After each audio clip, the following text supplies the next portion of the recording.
नमस्कार। महाराष्ट्र राज्य हिंदी साहित्य अकादमी का पुरस्कार वितरण समारोह जारी है और जिस तरह हम आपसे कहते आए हैं कि यह समारोह सिर्फ सभागृह तक न रहे, देश दुनिया के साहित्य प्रेमियों तक पहुँचे, इसी कोशिश में हम ये हमारा YouTube चैनल पर ये कार्यक्रम आप तक पहुँचा रहे हैं।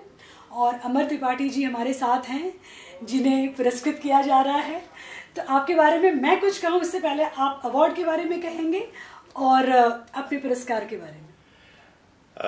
सबसे पहले तो महाराष्ट्र राज्य साहित्य हिंदी अकादमी के मेरा जो काव्य संकलन आया है हमराई, उस पे स्वर्ण का जो मुझे अवार्ड मिला है उसके लिए मैं धन्यवाद देना चाहता हूँ। धन्यवाद इसलिए भी कि कल तक मेरा जो व्यक्तित्व था वो एक कवि के रूप में समझा जाएगा, जाना जाएगा, लेकिन आज उसमें एक चीज ऐड हो गई है, वो है महाराष्ट्र राज्य साहित्य अकादमी से सम्मान प्राप्त अमर त्रिपाठी। तो एक नई चीज ऐड हुई। आप बताएं, आप और क्या बोलना है? बिल्कुल। तो जो ये कवि मन है और जो ये लगातार लिखता जा रहा है, ये कहाँ से हुई शुरुआत? कवि मन में संवेदनाओं के बीज कब प्रस्फुटित हुए, हम क्या कहें? क्या हुआ कि एक ग्रुप है वर्ल्ड लेवल का, सारे कई देशों से मिलकर के उसको चलाते हैं। तो उसमें एक शेर अर्ज किया है, तो वहाँ पे हम लोग गए, एक आध छोटी कविता पढ़ी होगी, तो उनको लगा कुछ वहाँ पे फिर गज़ल सीखना कैसे लिखा जाता है वो सिखाते हैं। सीखते सीखते 5 साल बीत गए और अभी 2 दिन पहले ही 5 साल बीते, और इस 5 साल के बीतने में उन्हीं लोगों ने किताब निकाली, किताब आ गई, और किताब आने के बाद में उसको इतना बड़ा महाराष्ट्र राज्य साहित्य हिंदी अकादमी का अवार्ड मिल गया। तो दोनों का जो कॉम्बिनेशन, मुझे लगता है कि हम अपने बारे में चाहे जो बात करें, सब ऊपर वाला तय करता है, वही होता है, वही हुआ। मैं धन्यवाद देना चाहूँगा इस अकेडमी को जिसने मुझे एक नई पहचान, नई रिकॉग्निशन दी। कविताएं कुछ?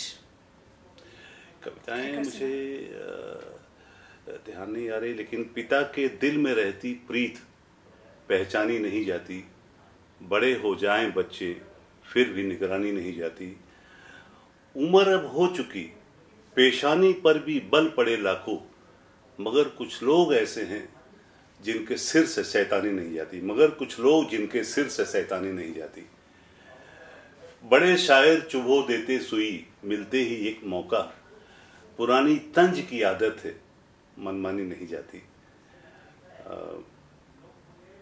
नया शायर कोई जब भी छटा बिखराए मंचों पर, तो मोबाइल में गुम बरगद की हैरानी नहीं जाती। बहुत धन्यवाद। क्या बात है, इतनी 4 पंक्तियों में कितना कुछ कह दिया आपने। और कोई कविता जो आपको इस समय लग रहा है कि सुनानी चाहिए, क्योंकि ये एक हमारे लिए भी एक मौका है कि हम आपसे सुन पाए। मुझे याद तो नहीं आ रहा है, लेकिन मैं जब प्रेम में था तो मैंने अपनी प्रेमिका के लिए एक लिखा था कि तृप्ति मीत बनी हो कब से, मन को तृप्त नहीं कर पाई, सूखे अधरों पर क्यों तूने नाहक आकर प्यास जगाई, प्रीत रीति आसान नहीं है जीवन का हर पल संकट में, कायरता का काम नहीं है बने रहो तुम हर पल निर्भय, प्रेम नाम है त्याग रूप का, त्याग बिना निष्प्राण प्रेम है, जीवन के हर पल में जीना सचमुच में यह अमर प्रेम है। वाह, तो प्रेम में ही जीवन का सार और जीवन में ही प्रेम कैसे आता है, ये बहुत ही बेहतरीन कॉम्बिनेशन। अमर जी, और हम क्या कहें आपके बारे में, बहुत अच्छा लगा आपसे बात करके, और हम चाहेंगे कि इस तरह लिखते जाएं और इस तरह पुरस्कृत होते जाएं। बहुत अच्छा। बहुत बहुत आभार, धन्यवाद आप सबका।